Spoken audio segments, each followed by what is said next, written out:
Welcome to OreoOlive.com. As you know, Oreo and olives don't mix, but the abstract thought of putting those two words together is enlightening to create a channel to discuss various topics. As you know, in today's episode, I want to discuss weight loss and snacking.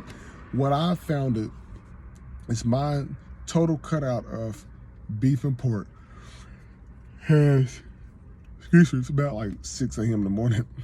It has made my transition so much better, removing beef and pork from my diet, because I feel healthier. I have lost 3 pounds so far. It's been a couple of weeks. I have been on this kick for almost about a month and a half. And I tell you, it feels so good. And I didn't realize how much beef and pork I consume, y'all. Like, I like eating burgers. I very rarely eat steak, and I don't eat like pork chops and stuff like that. But I do like sausages and, those red sausages, you can grill, smoked sausages. I do like that.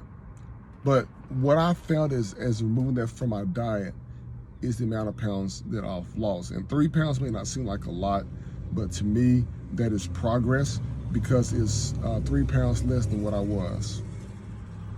And I'm cutting this out because, for one,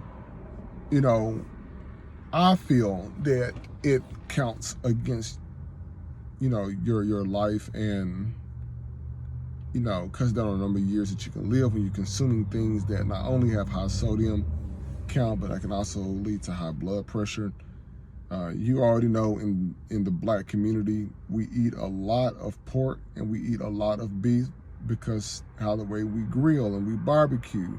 And it's something that that a black barbecue, that you're gonna have some things that you don't need, because you already know it's gonna cause you headaches, lead to high blood pressure, and the way that it sits on you.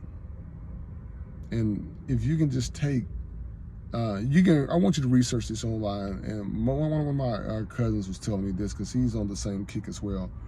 But he said, take a coat and pour it on a steak in the hot sun and see what happens.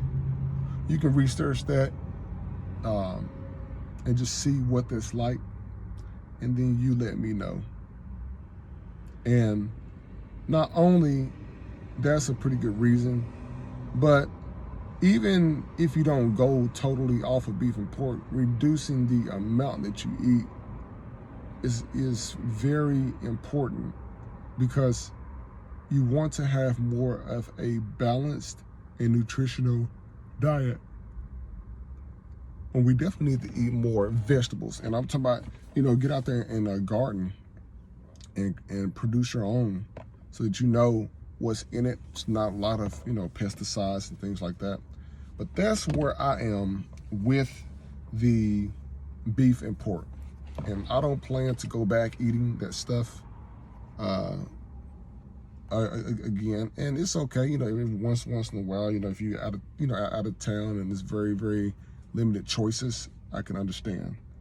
But when you're able to control it within your own living space, then that's different. And I know it looks good. I know you probably may miss a good steak, but just think about it. I mean, just me switching to just a chicken and a turkey and fish, I didn't realize how much stuff that I was eating that was just causing the weight to stay on, but also, constant headaches because of the salt content and sodium and stuff. So I had to cut that out. Now, snacking is a whole nother ballpark, where I would normally have a bag of hot chips at least 3 to 4 times a week, snacking on candy bars and snacking on all this other stuff that I don't need. I realized that by removing that as well and going for more healthy snacks, I may, have some trail mix or something. I'm not spending unnecessary money on stuff that I'm craving. And I have saved a lot by not doing any of that. And I enjoy it and I like it so much. And it's been making me feel really good. Even when I was traveling out of town and like going, and traveling up the road, just those stops that you would normally make, to stop at fast food places, stop at a gas station to grab every snack on on the shelf, I didn't do any of that. And it felt so good because I felt like I had power to change the way that I'm eating. I had power to control my weight. And I took an initial step. And an initial step sometimes is hard. Sometimes you just need a little push. So I hope this video really helps someone out who is struggling with like weight loss and struggling with their diet. I just want to kind of just, go one-on-one with you and let you know that you're not alone. I know it's hard, but it just takes some planning, and then it also takes some action behind it. And talking about it is different than talking about it and actually doing it and making that first initial step. So let me know what you think. Like, listen, and subscribe to OrioOlive.com, and look forward to talking with you soon.